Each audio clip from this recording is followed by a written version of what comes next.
Bismillahirrahmanirrahim. Assalamualaikum warahmatullahi wabarakatuh. Perkenalkan, nama saya Izzah Karima, NIM 2202225.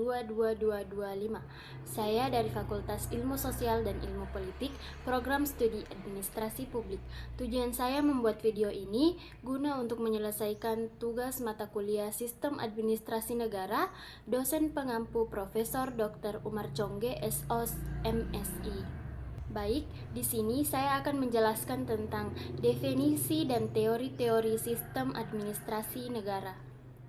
Baik, di sini saya akan menjelaskan tentang definisi sistem administrasi negara. Yang pertama yaitu sistem. Sistem adalah satu kesatuan yang terdiri atas komponen atau elemen untuk mempermudah aliran informasi, materi, atau energi untuk mencapai suatu tujuan.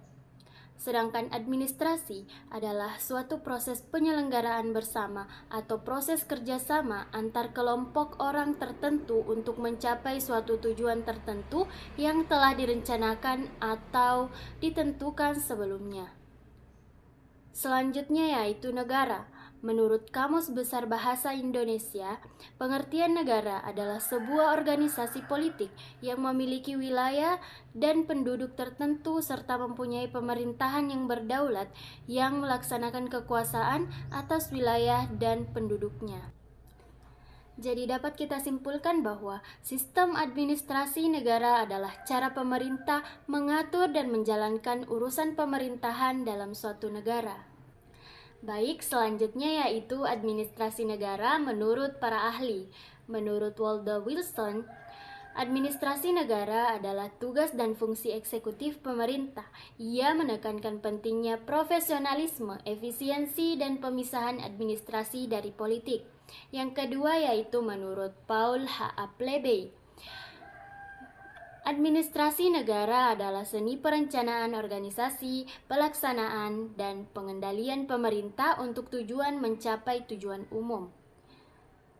Yang ketiga yaitu menurut Dwight Waldo, administrasi negara sebagai proses sosial yang melibatkan berbagai aktivitas yang berkaitan dengan merencanakan, mengorganisasi, mengarahkan, mengkoordinasikan, dan mengontrol operasi pemerintah. Baik, selanjutnya saya akan menjelaskan teori-teori administrasi negara. Teori yang pertama yaitu teori Weberian. Berdasarkan pemikiran Max Weber, teori ini menekankan birokrasi sebagai elemen utama dalam administrasi negara. Birokrasi harus beroperasi secara rasional, memiliki hierarki yang jelas, dan menjalankan tugasnya dengan efisien. Teori yang kedua yaitu teori Good Governance. Ini menyorot prinsip-prinsip seperti transparansi, akuntabilitas, partisipasi publik, dan hukum yang baik serta dasar untuk administrasi negara yang efektif dan demokratif. Teori yang ketiga yaitu teori New Public Management atau NPM. Pendekatan ini mengadopsi prinsip-prinsip manajemen sektor swasta dalam administrasi publik dengan menekankan pada efisiensi, orientasi pelanggan, dan pengukuran kinerja.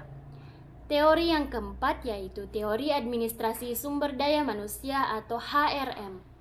Fokusnya adalah pada pengelolaan sumber daya manusia dalam administrasi negara. Ini mencakup rekrutmen, pelatihan, dan pengembangan pegawai publik. Teori yang kelima yaitu teori kebijakan publik. Ini berkaitan dengan proses pembuatan kebijakan dan implementasinya. Teori ini mengidentifikasi berbagai kebijakan dibuat, diterapkan, dan dievaluasi dalam administrasi negara. Teori yang keenam yaitu teori administrasi publik terbaru. Ini melibatkan berbagai konsep dan pendekatan terbaru dalam administrasi negara, termasuk isu-isu digital, inovasi, dan adaptasi terhadap perubahan global. Baik, itulah tadi pemaparan materi dari saya mengenai teori dan definisi sistem administrasi negara. Jika ada kekurangan, mohon dimaafkan. Saya tutup dengan ucapan billahi fisabilil haq fastabiqul khairat. Wassalamualaikum warahmatullahi wabarakatuh.